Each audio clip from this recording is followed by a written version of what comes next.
1.5 करोड़ भारतवासियों का इंतजार कल यानी कि 4 जून को खत्म होने जा रहा है। लोकतंत्र एक बार फिर से विजयी होने जा रहा है। लोकसभा चुनावों का परिणाम कल घोषित होगा और इसको लेकर युवाओं का क्या मत है, कौन जीत की दावेदारी करेगा और किसको हार का मुंह देखना पड़ेगा, युवा क्या कहते हैं, आइए जानते हैं। काउंटडाउन शुरू हो चुका है, सिर्फ एक दिन बचा है।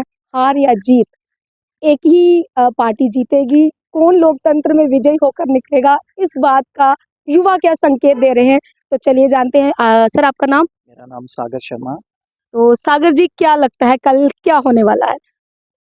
मैम, कल जो भी सरकार बने, मेरा अपना मत है, जो भी सरकार बने वो राष्ट्र हित की बात करे और राष्ट्र हित को सर्वोपरि रख के चले। और सरकार जो है, खासकर जहाँ से हम बिलोंग करते हैं, जम्मू कश्मीर से, जम्मू कश्मीर के डेवलपमेंट्स की बात करें, जम्मू कश्मीर में नए नए प्रोजेक्ट्स लाए। जिस हिसाब से बेरोजगारी आज की डेट में चरम सीमा पर है, इसको समाप्त करे। अब जो भी मोदी जी की सरकार रही, पहले उनकी सरकार रही, अब जो भी सरकार आती है, हमारी यही डिमांड है कि जम्मू कश्मीर की डेवलपमेंट पहले होनी चाहिए। जम्मू कश्मीर की डेवलपमेंट के ऊपर काम हो और यहाँ पे मिलिटेंसी खत्म हो। जम्मू कश्मीर एक पीसफुल स्टेट बने और सरकार जो भी बने वो राष्ट्र हित की बात करे और जम्मू कश्मीर की बात करे, हमारी सेना को मजबूत करे। और मैं यही चाहता हूँ कि ये जो भी अभी जो ट्रेंड्स चल रहे हैं, जो भी चल रहे हैं, ये तो हम लोग तो इसके ऊपर कोई विश्वास नहीं करते, क्योंकि हम एक युवा मत हैं। हमने अपना मतदान जो किया है और मैंने मेरे जैसे कितने यूथ्स ने अपना वोट डाला है। हमारा वोट तो उसको ही जाएगा जो देश की बात करेगा, जो देश की बात करेगा वही देश पे राज करेगा। तो इसलिए मैं सभी जम्मू कश्मीर वासियों से ये भी अपील करूंगा कि अपने वोट के ऊपर विश्वास रखें। सरकार उसकी ही बनेगी जिसको आपने वोट डाला हो। मतलब ये तो गोलमोल हो गया ना। हम बात कर रहे हैं एग्जिट पोल में कुछ रिजल्ट आ रहे हैं, तो क्या आप एग्जिट पोल के रिजल्ट्स को? हम एग्जिट पोल को हम कभी भी नहीं मानते। अच्छा। अगर एग्जिट पोल के ऊपर ही चलना हो तो फिर वो अपना वोट डालना बंद कर दिया जाए, तो फिर वोट ही नहीं डालना। ये जो एग्जिट पोल्स होते हैं, ये पिट्ठू होते हैं।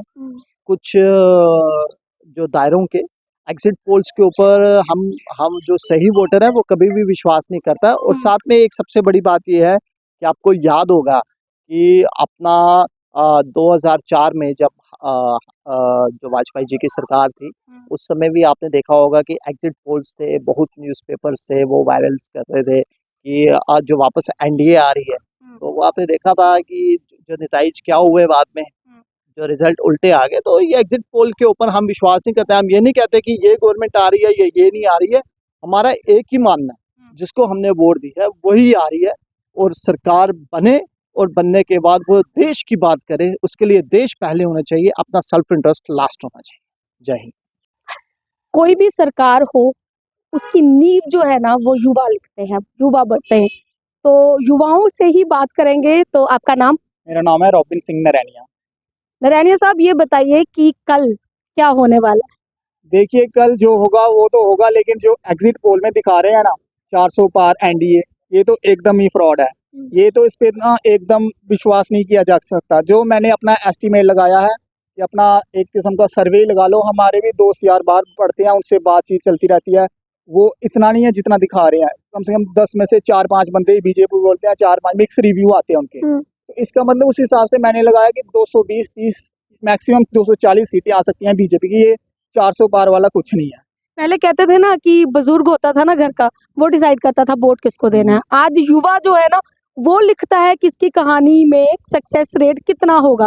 तो युवा के नाते आप ये बताइए कि क्यों युवा चाहता है कि चेंज हो जाए? युवा इसलिए चेंज चाहता है कि आप जब देखते हो एजुकेशन सेक्टर में क्या है, एजुकेशन सेक्टर में प्राइवेट स्कूलों ने धांधली मचाई है, गवर्नमेंट स्कूल बेकार है। अगर कोई पढ़ना भी चाहता है गवर्नमेंट स्कूल पे, तो वो ऐसे मतलब उस पर टूटे फूटे डेस्क मिलते हैं, इतना बेकार इंफ्रास्ट्रक्चर है कि उसका मन नहीं करता उधर पढ़ने का। प्राइवेट स्कूल में वो पढ़ नहीं सकता, उसकी फीस इतनी है। तो हेल्थ में देखो आप, क्या हॉस्पिटल है, एक बार जाओ तो आपको मतलब एक इतनी डॉक्टर तो ठीक है, लेकिन उधर इक्विपमेंट नहीं है, कोई अच्छे वो दवाइयाँ नहीं मिलती, अच्छी वो नहीं मिलती। सब कुछ अगर हॉस्पिटल में टेस्ट भी पैसों के होते हैं, तो हॉस्पिटल गवर्नमेंट हॉस्पिटल है किस नाम का? तो आप देखते हैं हॉस्पिटल हेल्थ इंफ्रास्ट्रक्चर भी पूरा एकदम चरमराया हुआ है। इसलिए हम कहते हैं अब डेवलपमेंट देख तो अपना बेरोजगारी देख लो, कर्ज देख लो, हमारे देश पे 210 लाख करोड़ रुपया पहुंच गया, जो कि 2014 में था 50 लाख करोड़ रुपया। वो पक्ष नहीं दिखाता नेशनल मीडिया, वो दिखाता ही नहीं, वो सिर्फ एक ही पक्ष दिखाता है, बीजेपी की पॉजिटिव इमेज। लेकिन एक वो पक्ष है जो उन्होंने गलत काम किए, वो भी दिखाना चाहिए, न्यूट्रल चलना चाहिए, फिर लोग डिसाइड करें जो उनका मन है। एकदम ही आप एक साइड ही चलते रहते हो, फिर तो लोग इन्फ्लुएंस तो होंगे, तो उस साइड ही चलेंगे। मेरे साथ मौजूद हैं youth Congress vice president Divyansh Singh. तो चलिए इनसे जानते हैं कि कल जो रिजल्ट आने वाले हैं उनको लेकर ये क्या कहते हैं। देखिए, मैं आपसे ना एक सुबह का एक इंसिडेंट, ज़्यादा दूर भी जाना शुरू करते हैं, एक सुबह का इंसिडेंट शेयर करता हूँ। मेरे को एक मेरा पुराना यार मित्र मिला, वो बोला कि जो देश के रुझान दिखा रहे हैं, जो एग्जिट पोल के रुझान है, वो बीजेपी को या एनडीए को 400 पार लेके जा रहे हैं। मैंने उसको कहा, मैंने कहा यार ये देश के रुझान नहीं है, ये गोदी मीडिया के रुझान है, जो चाटुकार मीडिया है जिनको ये पैसा देती है, ये उनके रुझान है। 400 पार तो बहुत दूर की बात है। दूसरा, इस बार कल हमारे देश में प्रजातंत्र की जीत होगी, बेरोजगारी की हार होगी, और दूसरा सब महंगाई की हार होगी। और ये लोग पिछले 10 साल से आम जनता जो है देश की, वो बड़ी परेशान है, महंगाई की मार है। आगे आप भी ग्राउंड की रियलिटी देखते हो या ग्राउंड रिपोर्ट, मेरे अलावा, चलो मैं तो एक पार्टी को रिप्रेजेंट करता हूँ, मेरे अलावा किसी और से पूछोगे वो भी यही कहेगा कि बहुत तंग किया है सरकार ने, और ये वक्त आ गया, लोगों ने अपना निर्णय ले लिया। लोग कल, ये कुछ ही घंटे के बाद, जब कल ये ईवीएम की काउंटिंग शुरू होगी और संदूकड़ियां खुलेगी, इनको अपनी औकात पता चल जाएगी। और ये मेरे को लगता है ये 200 से ऊपर बीजेपी जाने नहीं वाली है, और सरकार डेफिनेटली इंडिया अलायंस ही बनाएगी देश में। आपका नाम? जी, मेरा नाम भवनी भगत। भगत साहब, कल रिजल्ट आने वाले हैं और बेसब्री से पूरे देश की जनता परिणामों की प्रतीक्षा में है। काउंटडाउन शुरू हो चुका है, क्या लगता है क्या होगा? देखिए, मेरे हिसाब से अगर हिंदुस्तान एक डेमोक्रेटिक कंट्री है, और अगर डेमोक्रेटिक कंट्री में हम देखा जाए तो हम लोग देखते हैं कि इलेक्शन एक सबसे अहम भूमिका करता है, बहुत अहम भूमिका है इसकी। वोटिंग, इलेक्शन, ये सारे पार्ट एंड पार्सल है डेमोक्रेसी कंट्री का। कल जो हम देख सकते हैं, कल जो नतीजे आएंगे, अब उम्मीद है कि लोगों ने उन्हीं को वोट दिया होगा जो बेरोजगारी की बात करेंगे, लोग उसी को वोट देंगे जिन्होंने बात की है कि महंगाई कम होनी चाहिए, जिन सब ने क्या डिग्री ली है उनको आगे रोजगार मिलेगा, तो उसी प्रमाण होगा। अब हालांकि देखते हैं, अब रुझान में अगर हम स्टार्टिंग अपनी प्रिडिक्शन देंगे, प्रिडिक्शन गलत हो सकती है, वो कुछ भी हो सकता है, लेकिन अगर ये देश की जनता ने चाहा तो उम्मीद है कि कल इंडिया अलायंस की सरकार बनेगी, और फिर वो बात करेगी रोजगार की, महंगाई की, सबकी।